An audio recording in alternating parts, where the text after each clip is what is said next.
اعوذ باللہ من الشیطان الرجیم بسم اللہ الرحمن الرحیم یا ایھا النبی حرض المؤمنین علی القتال۔ اب یہ تحریض کا لفظ پھر آ گیا جو سورہ نساء میں ہم پڑھ چکے ہیں، وحرض المؤمنین علی القتال۔ اے نبی شوق دلائیے، ترغیب دلائیے، ابھاریے، ایمان کے جذبات کو ذرا اپیل کیجئے اہل ایمان کے کہ وہ قتال پر آمادہ ہوں۔ یہ میں آپ کو بتا چکا ہوں کہ اعلان عام اس طریقے کا کہ فرض ہے جنگ میں نکلنا ہر مسلمان کے لیے، یہ صرف تبوک میں ہوا سن 9 میں جا کر۔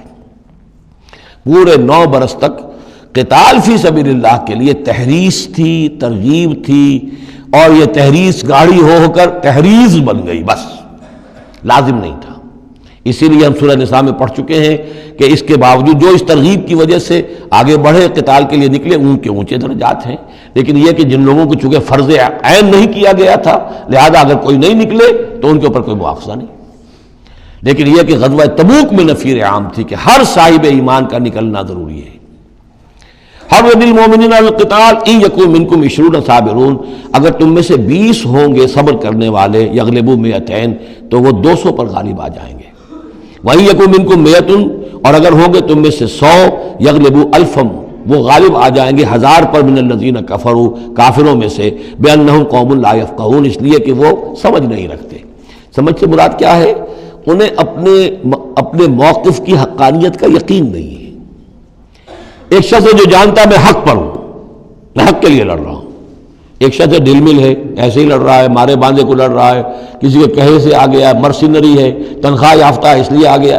اب اس میں زمین و آسمان کا فرق ہوگا۔ تو ان لوگوں کو چونکہ وہ شے حاصل نہیں ہے، لہذا ان کی حالت کیا ہے کہ اگر آپ 10 ہوں گے 100 پر غالب آ جائیں گے۔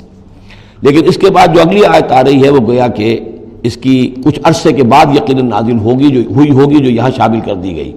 الآن خفف اللہ عنکم، اب اللہ نے تم پر سے تخفیف کر دی ہے۔ وعلم ان فیکم ضعفا، اور اللہ کے علم میں ہے یہ بات کہ تمہارے اندر کچھ کمزوری آ گئی ہے۔ لیکن یہ کمزوری کیسے آئی ہے اس کو سمجھ لینا چاہیے۔ سابقون الاولون، مہاجرین اور انصار کے اندر کوئی کمزوری نہیں آئی معاذ اللہ، ابو بکر اور عمر میں یا سعد بن معاذ میں رضی اللہ تعالیٰ عنہ مجمعین، ان میں کوئی کمزوری نہیں آئی۔ لیکن جو نئے مسلمان آ رہے تھے، جن کی ابھی تربیت نہیں ہوئی تھی، اوسط گر رہا ہے۔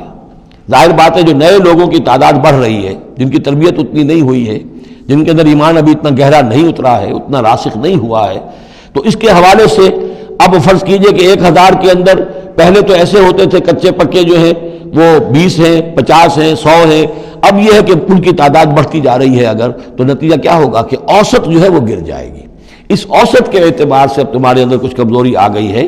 فَإِن يَكُن مِّنكُم 100 صَابِرَةٌ يَغْلِبُوا 200، اب بھی یہ ہے کہ اگر تمہارے اندر 100 ہوں گے کہ جو صبر کرنے والے ہوں گے وہ 200 پر غالب آ جائیں گے۔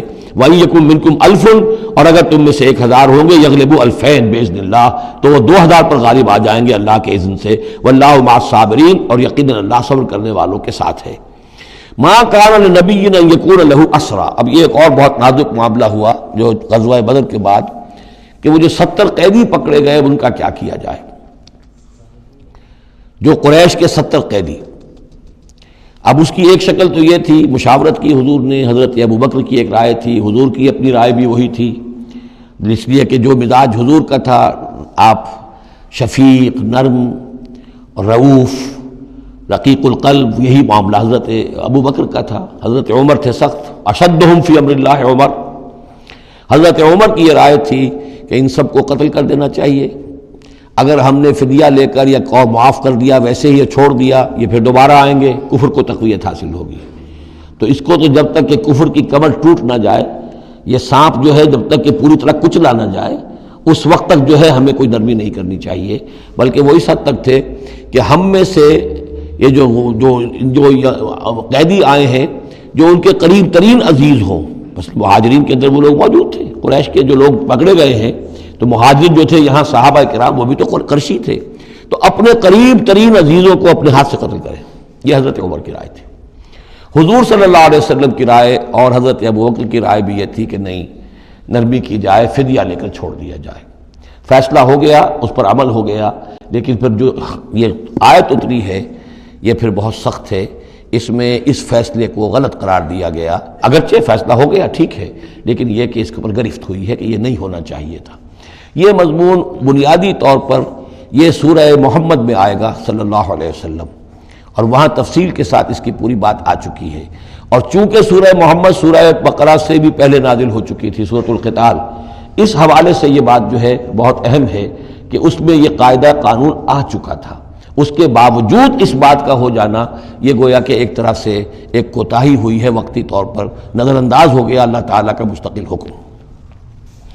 ما کان لنبی ان یکون لہ اسریٰ، کسی نبی کے لیے یہ جائز نہیں ہے کہ اس کے پاس قیدی ہوں، حتی یسخن فی الارض، جب تک کہ زمین کے اندر خوب خوریزی نہ ہو لے، یعنی باطل کی کمر نہ توڑی جا چکی ہو، اس وقت تک قیدی رکھنا۔ قیدی رکھنے کا مطلب تو کہ وہ زندہ رہیں گے، آج نہیں تو کل انہیں چھوڑنا پڑے گا، آپ چھوڑیں گے ان کو، وہ پھر کفر کی تقویت کا باعث بنیں گے۔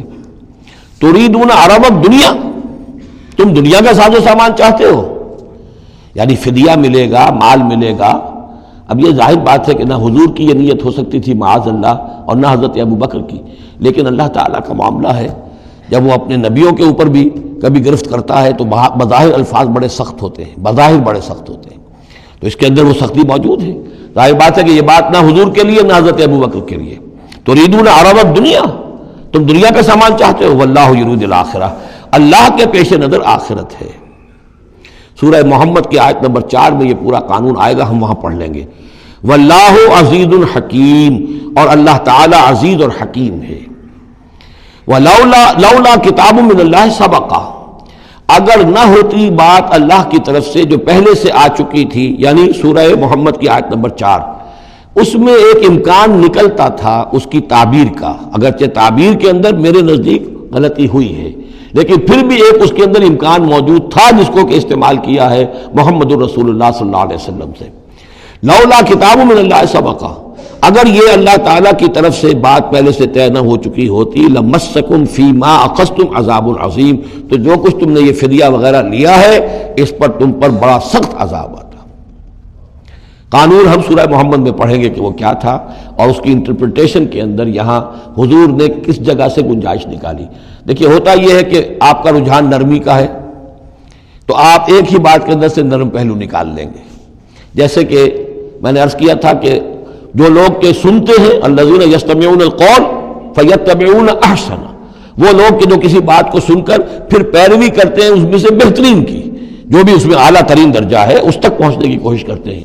لیکن طبیعت کے اندر جو نرمی تھی تو اس نرمی کی وجہ سے حضور نے اس کے اندر ایک اپنے لیے گنجائش نکال لی، لیکن چونکہ اس آیت کے اندر وہ گنجائش واقعتاً موجود ہے، لہذا فرمایا اگر وہ نہ ہوا ہوتا، لولا کتاب من اللہ سبقہ، اگر وہ آیت پہلے نازل نہ ہو چکی ہوتی، لمسکم فیما اخذتم عذاب عظیم، تو تم پر جو بھی تم نے لیا ہے یہ فدیہ وغیرہ، اس پر تم پر بڑی سخت پکڑ ہوتی اور عذاب آتا۔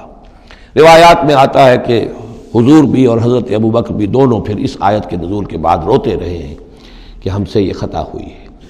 بہرحال خطا اجتہادی ہے، کوئی غلط اس طرح کی نہیں ہے کہ کسی صریح حکم کی خلاف ورزی کی گئی ہو، وہ یہ ہے کہ جو بھی اس میں رعایت رکھی گئی تھی اس کو آپ نے اپنے اجتہاد سے اس کے اندر سے جو بھی نرمی کا پہلو تھا وہ نکال دیا۔